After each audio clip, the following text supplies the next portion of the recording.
είναι αυτό? Ένα σφουργίτη.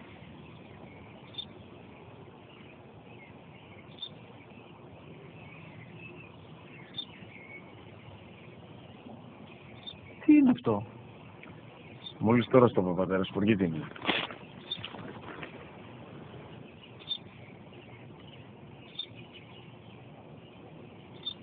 Τι είναι αυτό? Ένα σφουργίτη είναι, πατέρα. Ένα σφουργίτη. Σπουργίτη!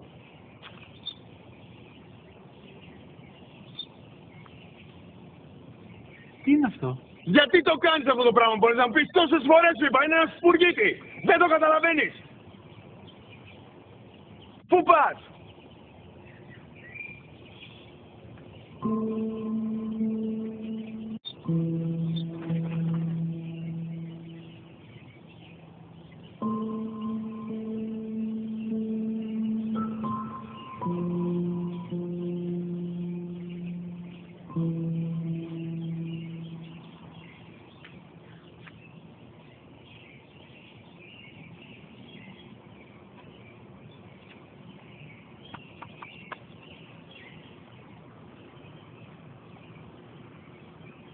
Δυνατά. Σήμερα ο μικρός μου γιος που πριν λίγες μέρες έκλεισε τα 3 καθόταν μαζί μου έξω στο πάρκο όταν ένα σφουργίτη ήρθε και κάθισε απέναντί μας.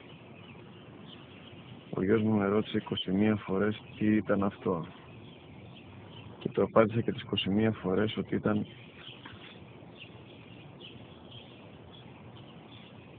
ένα σφουργίτη. Τον αγκάλιασε τρυφερά και τις 21 φορές που μου έκανε την ίδια ερώτηση ξανά και ξανά, χωρίς να εκνευριστώ, νιώθοντας στοργή για το αθώο μου αγοράκι.